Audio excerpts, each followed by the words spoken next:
investigating and then charging actual criminals with committing crimes, and not just trying to take things away from people without going through a criminal investigation. So the one thing that most parents don't ever want to hear is to find out their child's been arrested. Take us through what exactly happens if a child gets, or I guess over 18, well, they're not that's still a minor, is it? 21 is now?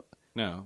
A minor is still young, under 17 or younger. Oh, it's 17. So let's even say they're 18, 17, it'll make it 18 because they're not a minor.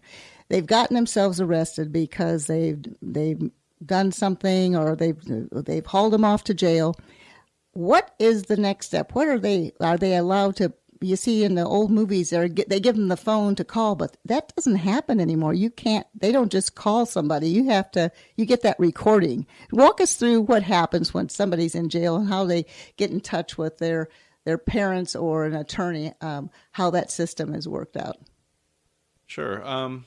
So people who are arrested here in Brevard County would be taken to the Brevard County Jail in Sharps, and they would be booked into basically a cell full of recent arrestees, and within 24 hours they're supposed to be given an arraignment. Now, some people are able to bond out before the arraignment. And, that's the big question is, do you have money to bond out with? If you don't, then you wait till the arraignment, and the judge may release you on your own recognizance if you're a first-time defendant and the charge isn't very serious. And the bond hearings are the legal standard in a bond hearing is, are you likely to come to court? Are you a danger to the community?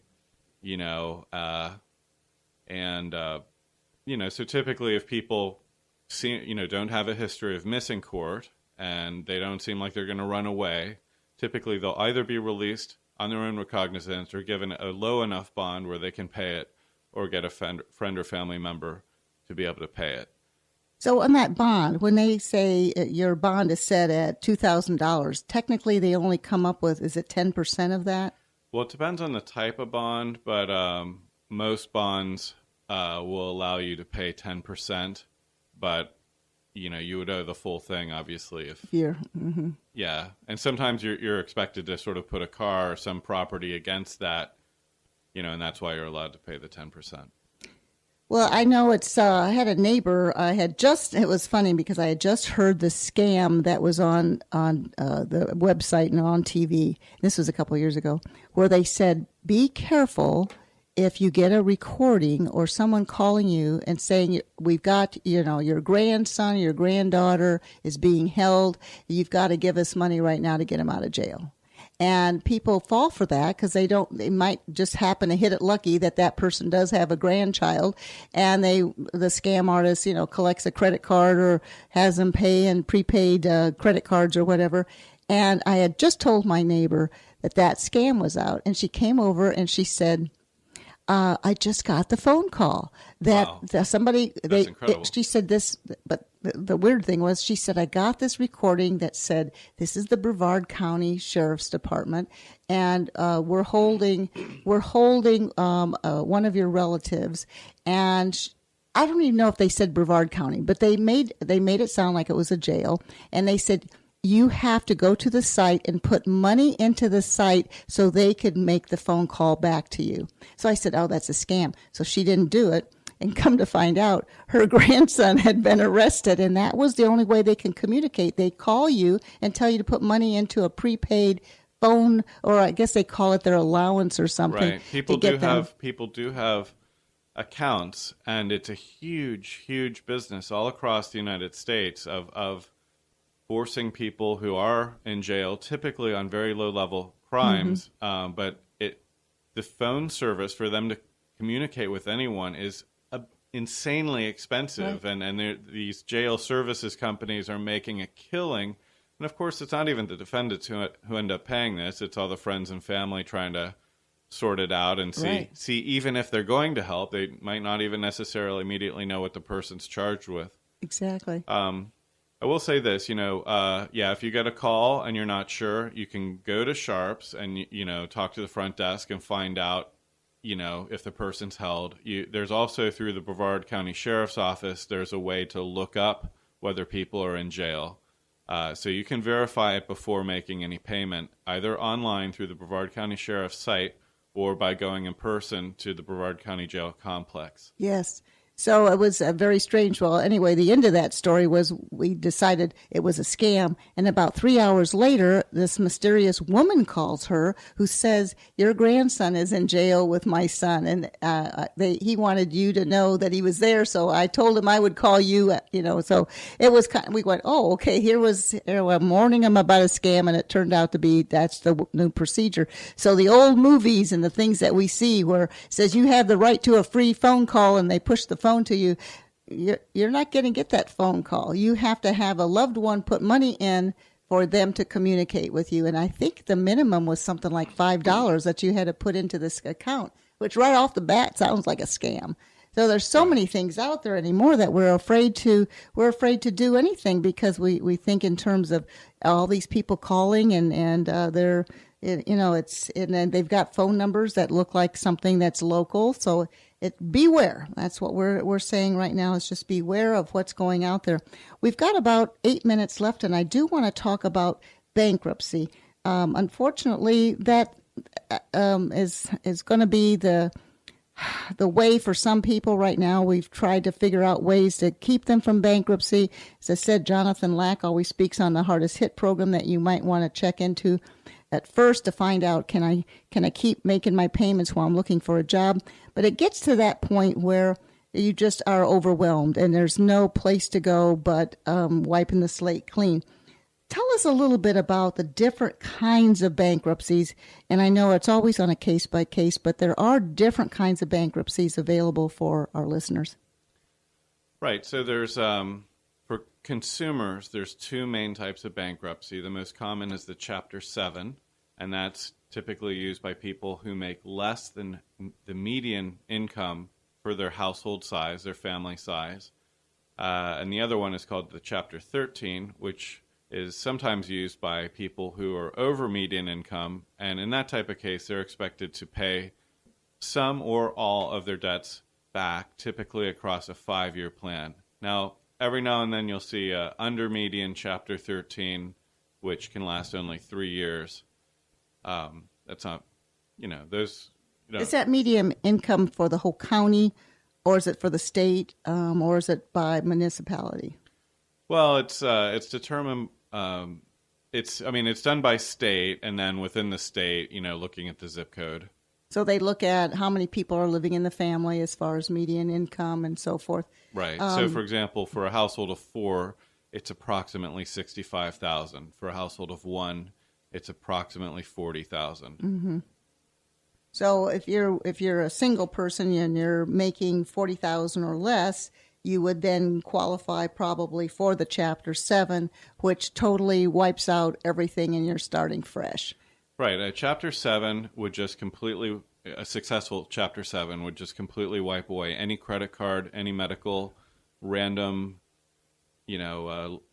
bills, old, broken apartment lease, broken cell phone contract, auto lease, repossessed car. If a creditor has sued you and gotten a judgment, you can wipe that out. You couldn't wipe away a judgment for fraud, and you can't wipe away student loans, child support, back taxes, or criminal restitution.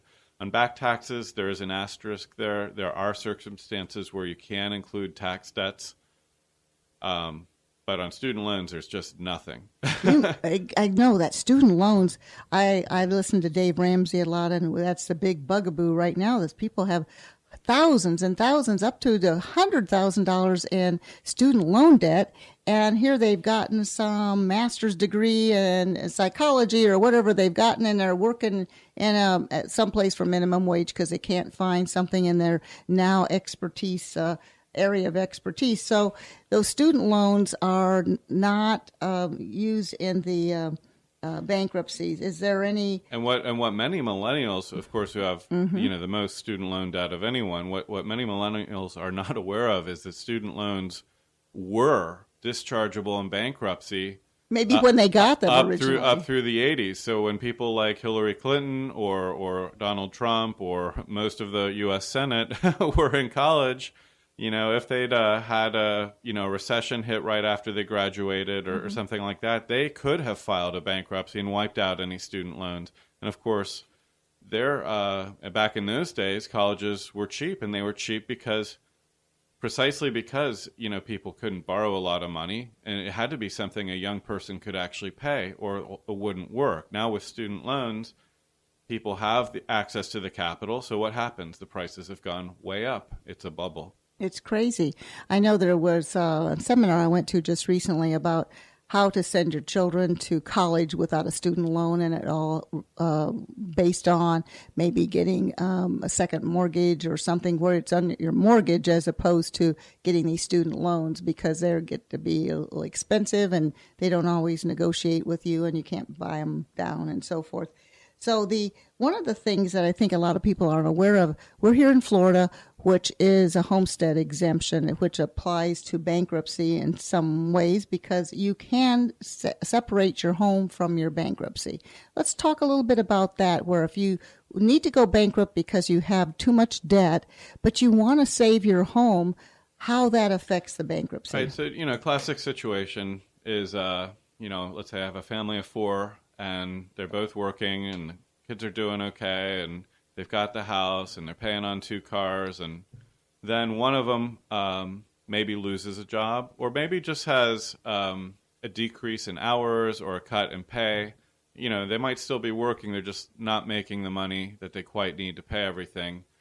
So what happens is they're doing their best, but they start falling behind on the credit cards and this and that. But, if they're smart, hopefully, and people make mistakes, and I'm not saying not smart, but if they know what they're doing, they're going to stay current on their house, they're going to stay current on their car, and they let the unsecured debt fall by the wayside, because that's what we can put into the bankruptcy, is the credit card debt, is the medical debt.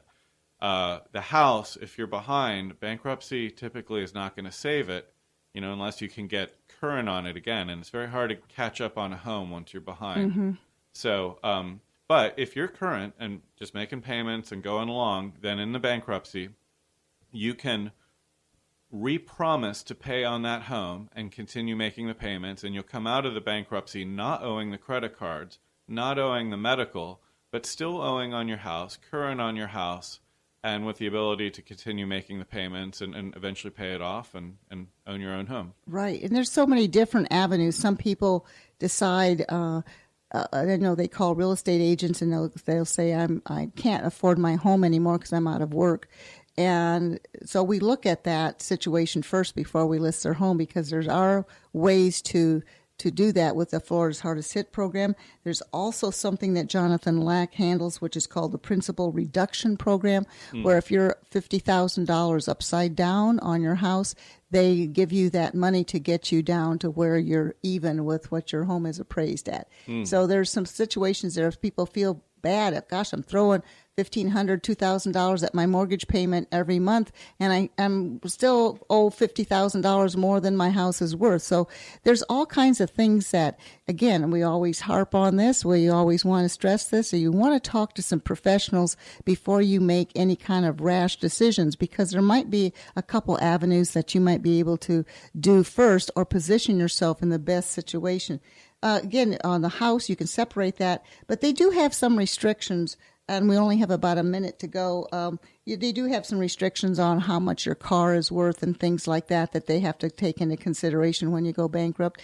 Do you know approximately how long it would take to, as far as the creditors are concerned, to be able to buy another home or to build on your credit again after a bankruptcy? It's a very common question. I mean, at the end of the day, there's so many pieces and parts, moving parts to buying a home. But, the short answer is I've met people who've bought within 3 years of having a bankruptcy. Now, that does depend on what's their down payment, what's their income, what's the value of the home they're trying to buy. So there's a lot of factors. But I've met Several people. I mean, more than a handful who've bought within 3 years. Well, they need to call you, Eric Morgan, at 321-253-6223. I spoke with Carolyn Wolf about this, and she said, yes, you can still get a mortgage several years after bankruptcy. And again, it depends on what you said, down payment, and whether the home was included in the bankruptcy. We really appreciate. Give out your website one more time, Eric. It's spacecoastbankruptcy.com for bankruptcy filers, and